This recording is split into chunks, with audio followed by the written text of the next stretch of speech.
Eran nuestros oyentes, la opinión de todos, y ya tenemos con nosotros, llegando de la lechería y con el facón entre sus dientes, Leonardo Castañino con su micro de historia. Sí, yo iba a hablar de Alejandro Heredia, que precisamente el 12 de noviembre de 1838 muere asesinado, ¿no? Alejandro Heredia era un caudillo federal de los más cultos de la época. Del norte argentino. Claro, era doctor de Derecho de la Universidad de Córdoba.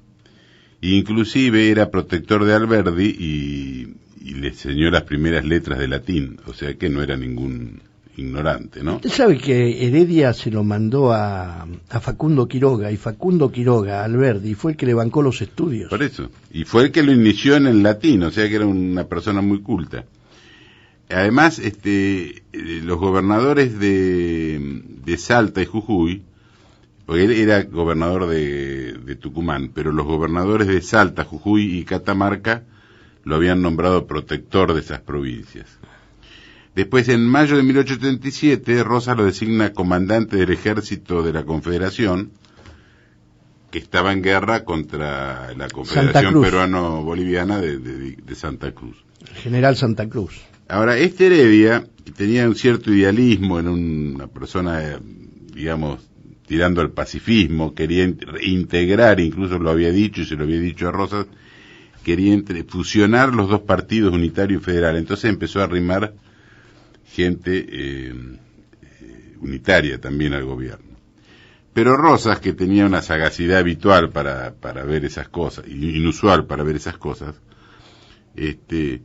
lo advierte. Primero le dice en una carta que le manda a Stanislao López, le dice: deduzco de toda esta cadena de sucesos que el señor Heredia ha estado y está rodeado de unitarios que no cesan en acecharlo, que al fin le han de dar el pago con la perfidia y ferocidad que acostumbran, entre tanto que él creía haber hecho, como me dijo en una carta, una fusión de partidos para darme a entender que lejos de tener que temer, debía esperar mucho de ellos, porque no hay alguien que les quite de la cabeza a algunos de nuestros federales el sistema de cortesías y miramientos indebidos y perjudiciales con que esa clase de hombres hipócritas, en sus palabras y modales, mientras que no pueden obrar a cara descubierta y sin ninguna decencia, porque en su corazón son la quintesencia de la moralidad. Eso es lo que dice Rosas de los unitarios. No estaba equivocado. No, eso se lo manda en una carta a Stanislao López. Y después le advierte a él directamente, en otra carta que le escribe, en 1837, en junio de 1837, le dice: es fuerza de su índole y de los sentimientos suaves y generosos que le imprimieron en su educación. No llega a penetrar ni a persuadirse usted bien a fondo de toda la perversidad y asedia de los unitarios. Y le advertía además que le podría llegar a suceder lo mismo que le pasó a Dorrego y a Facundo, ¿no?, que lo asesinaron.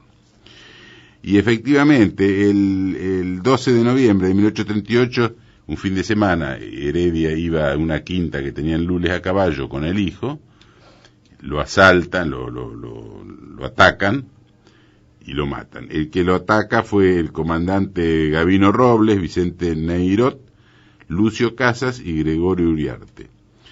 Heredia recibió un pistoletazo en la cabeza y quedó malherido, incluso quedó 2 o 3 días ahí, que incluso las alimañas lo comieron, lo hicieron... Lo desguazaron. Una parte. Sí, lo mutilaron, digamos. Y después, el instigador de todo esto fue Marco Avellaneda, que era el padre de quien Nicolás, fue presidente. de Nicolás Avellaneda. De Nicolás. Entonces, a este Marco Avellaneda lo llevan a juicio en Metán en el año 41, y tiene hace una defensa de lo más inverosímil, porque la verdad que no tenía forma de defenderse, porque estaba tan evidente todo lo que había hecho, porque incluso había vitoreado a los que lo habían matado, había dicho que había muerto el tirano cuando entró a Tucumán, después, porque él también dice que había ido a Lules a pasear y justo lo vio, en fin. Entonces en el juicio declara esto, Marco Avellaneda, dice que aceptó haber prestado sus caballos a los asesinos sin conocer sus propósitos, porque los asesinos iban con caballos que se hallaba en el lugar del crimen de casualidad porque cabalgaba a Lules a visitar un pariente que no identificó. Explica que entró a Tucumán con los asesinos de Quiroga gritando ha muerto el tirano, porque lo obligaron a seguirlos y tuvo miedo, que reunió esa noche a la legislatura para elegir nuevo gobernador presionado por los asesinos, y que ni entonces ni nunca denunció ni persiguió a Robles por estar muy atemorizado. Entonces yo digo, esta es una declaración de culpabilidad y de cobardía además, porque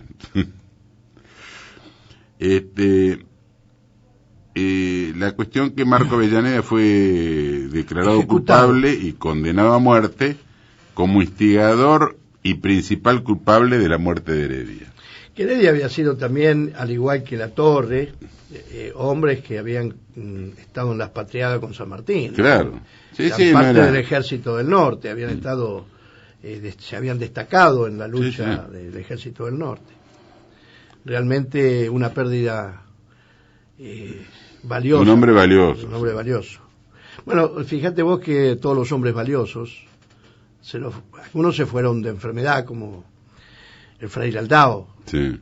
Pero cuando fueron desapareciendo esos hombres leales a Rosas y valiosos, porque el fraile también fue uno que combatió al lado de San Martín, ahí fue donde empezó a flaquear el poder de Rosa para la unificación porque le creaban focos. Sí, Rosa estuvo durante todo el periodo. La muerte de López también primero fue Quiroga, después también la muerte de López lo afectó, ahí después fue en una cueva de conspiradores. Sí, durante el gobierno de Rosas prácticamente no hubo ningún día que no hubiera un atentado, un complot o una batalla, una guerra, permanentemente. Y hay una cosa llamativa, si vos lees, por ejemplo, el libro de Alcibiades Lapa, hace como una especie de reseña de Urquiza, de muchos, ¿no? Como una especie de biografía corta, y de Urquiza precisamente dice que entró en la masonería en 1847, que fue cuando Urquiza se empezó a poner, cuando hizo el tratado de Alcaraz y cuando se puso a poner en contra de Rosas. Coincide exactamente. Incluso le van aumentando grados en Caseros, en Pavón, etcétera, ¿no? Cuando cumplen órdenes.